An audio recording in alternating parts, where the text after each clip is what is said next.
Hello. Let's do some work on logarithm properties. So let's just review real quick what a logarithm even is. So if I write, let's say I write log base x of a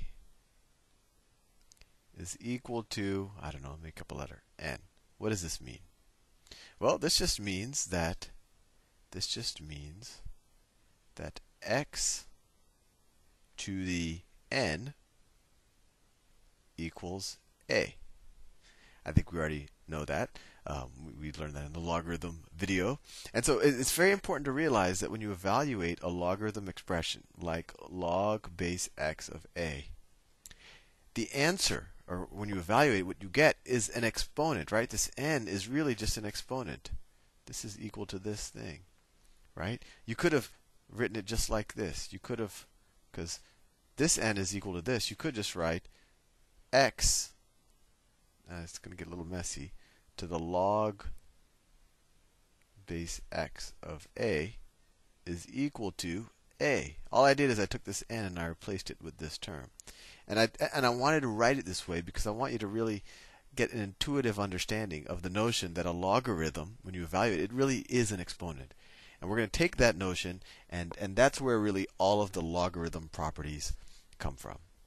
So let me just do what I actually want to do is I want to stumble upon the logarithm properties by playing around, and then later on I'll summarize them and clean it all up. But I wanted to show you maybe how people originally discovered this stuff. So let's say that I don't know. Let's say that x. Let me switch colors. I think that keeps things interesting. So let's say that x to the, I don't know, L is equal to a. Well, if we write that as a logarithm, that same relationship as a logarithm, we could write that log base x of a is equal to L, right? I just rewrote what I wrote on the top line. Now let me switch colors. And if I were to say that x to the m is equal to b, and same thing, I just switched letters, but that just means that log base x of b is equal to m, right? I just did the same thing that I did in this line. I just switched letters. So let's just keep going and see what happens. So let's say, let me get another color. I might have to run out of, I have infinite colors. I will never run out. So let's say I have x to the n. You're probably saying, Sal, where are you going with this? But you'll see. It's pretty neat. X to the n is equal to a times b. X to the n is equal to a times b. And that's just like saying that log base x is equal to a times b. So what can we do with all of this? Well, let's start with this right here. X to the n is equal to a times b. So how can we rewrite this? Well, a is this, and b is this, right? So let's rewrite that. So we know that x to the n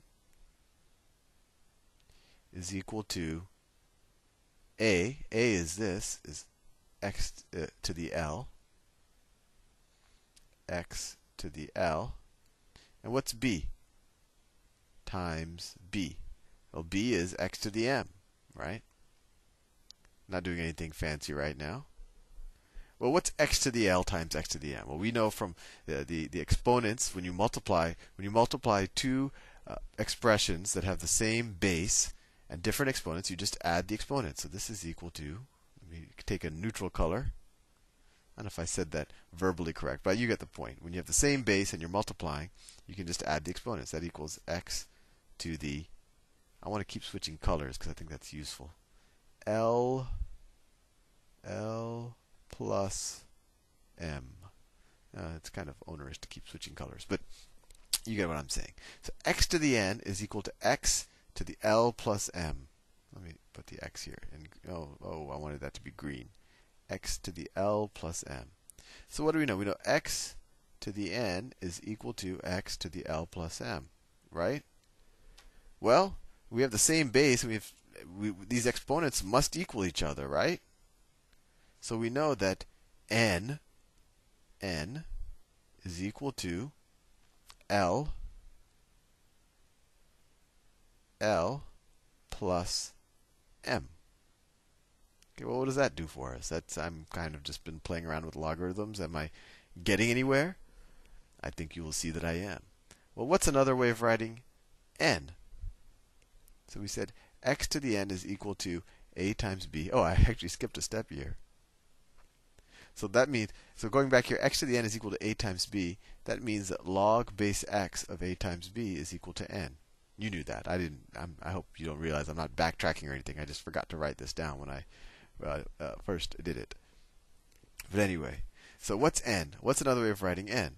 Well, another way of writing n is right here. Log base x of a times b. So now we know that if we just substitute n for that, we get log base x of a times b. And what does that equal? Well, that equals L. And another way to write L is right up here. It equals log base x of a plus m. And what's m? M is right here. It's log base x of b. And there we have our first logarithm property. The log base x of a times b, well, that just equals the log of base x of a plus the log base x of b.